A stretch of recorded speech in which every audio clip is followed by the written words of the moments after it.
हर किसी को नहीं चढ़ता सरकारी नौकरी का शौक, जिगरा चाहिए जवानी बर्बाद करने के लिए. नमस्कार विद्यार्थी मित्रांनो, मी शंकरपुरी घेऊन आलेला एक नवीन अपडेट खास तुमच्यासाठी. विद्यार्थी मित्रांनो, जर पोलीस भरतीमध्ये कमी मार्क्स आलेले असतील आणि आपला जर रिझल्ट येणार नसेल तर आता आता आपण कुठल्याही चिंतेत न राहता आता लगेचच आपण वनरक्षक भरतीसाठी तयारीत राहायचं आहे. कारण वनरक्षक भरती कधी आपल्या जवळ येईल हे मात्र सांगता येणार नाहीये. त्यासाठी लवकरात लवकर आता त्या सदम्याच्या बाहेर आपण येणं गरजेचं आहे आणि वनरक्षक भरतीकडे आता आपण मूव्ह ऑन होणं गरजेचं आहे. बराचसा सिलेबस कॉमन आहे.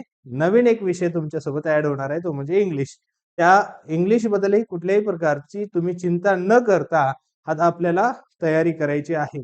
आणि वनरक्षक ही खूप बेस्ट पोस्ट आहे, खूप छान सॅलरी आहे. तर तुम्ही एकदा जर लागलात तर नक्कीच सॅटिस्फाईड होणार आहात आणि इतरांना पण वनरक्षक करा असं तुम्ही म्हणणार आहात. तर या वनरक्षक भरतीबद्दल आपण स्टेप बाय स्टेप मध्ये सर्व गोष्टी माहिती करून घेऊयात.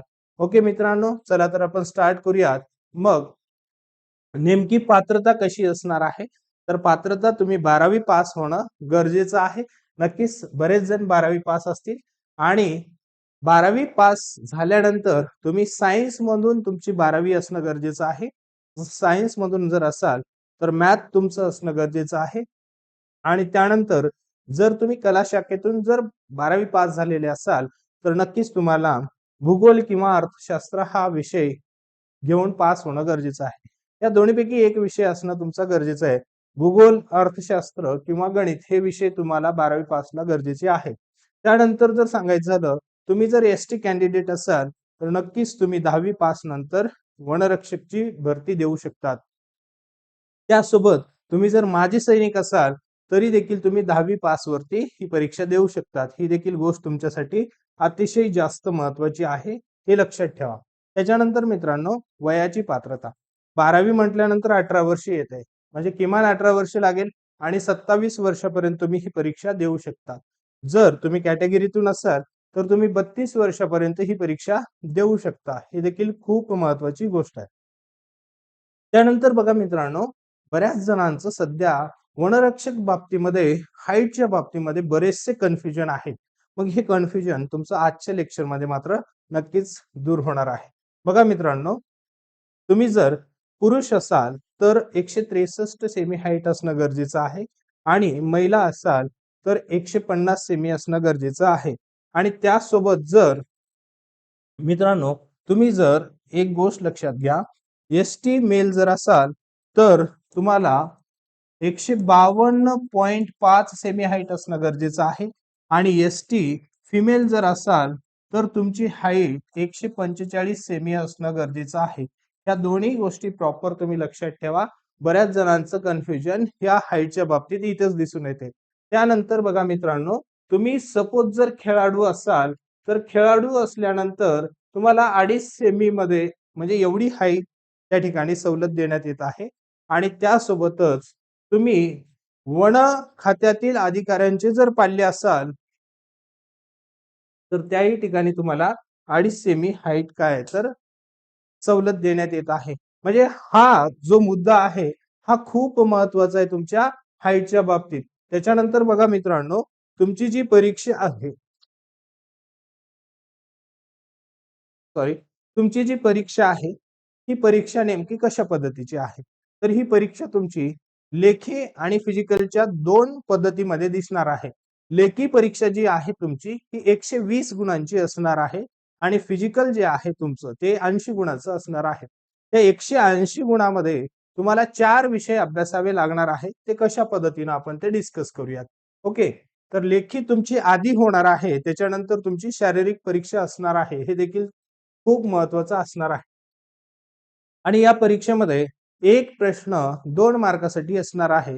प्रत्येक विषयाचे 15 प्रश्न असतील. त्यामध्ये मराठी असेल, इंग्रजी असेल, सामान्य ज्ञान असेल, बौद्धिक चाचणी असेल, अशा पद्धतीने 15-15 प्रश्न असतील आणि 15 प्रश्न जे आहेत हे सर्व चारही विषयाला असतील आणि प्रत्येक विषयाला एकूण 30-30 मार्क असतील. असे 60 प्रश्न 120 गुणासाठी असतील आणि वेळ असणार आहे मात्र 2 तास. हे देखील तुमच्यासाठी महत्वाचे आहे. आणि या परीक्षेला निगेटिव्ह मात्र नाही आहे, हे तुमच्यासाठी प्लस पॉइंट आहे. ही देखील गोष्ट तुम्हाला गरजेचं आहे. आणि या परीक्षेमध्ये लेखी तुम्हाला जर पास होऊन फिजिकल द्यायचं असेल तर किमान 45% घेणं कंपल्सरीच आहे. जर तुम्हाला 45% जर नसती तर तुम्ही मात्र फिजिकल देऊ नाही शकणार आहात. ही देखील गोष्ट तुमच्यासाठी महत्वाची आहे. आता बरेचसे संभ्रम आहेत की सर ही परीक्षा ऑनलाईन होईल का ऑफलाईन होईल? तर मागच्या वर्षी ही परीक्षा ऑनलाईन झालेली होती.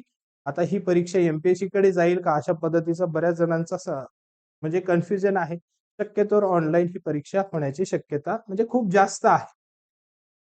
त्याच्यानंतर शारीरिक चाचणी कशा पद्धतीची आहे? यामध्ये पुरुष गट आणि महिला गट आहे.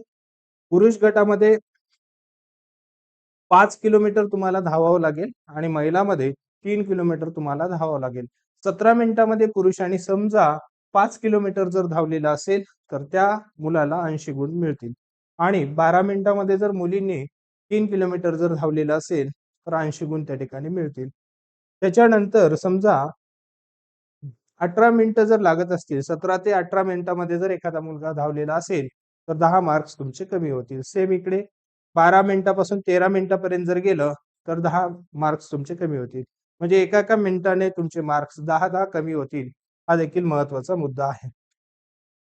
त्यानंतर मित्रांनो, तुम्ही नांदेडमध्ये ऑफलाईनची जर बॅच सोल्युशन अकॅडमी सोबत आणि माझ्यासोबत जर करू इच्छित असाल तर नक्कीच नांदेडमध्ये सायन्स कॉलेज रोड श्रीनगर येथे वनरक्षकची स्पेशल बॅच आजच्या डेट पासून सुरू झालेली आहे.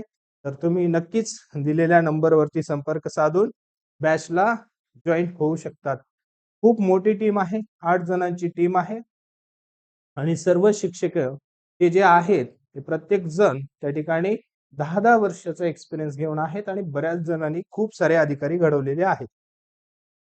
त्यानंतर मित्रांनो, ही न्यूज जी आहे सध्याची ही फेक आहे का रिअल आहे? तर 100% जी न्यूज आपल्यापर्यंत आलेली आहे ती सध्या तरी फेक आहे. पण भविष्यामध्ये ही जाहिरात येणारच आहे आणि ही परीक्षा होणारच आहे. मग ह्या परीक्षेला आपण आत्तापासूनच तयारीत राहूयात. धन्यवाद.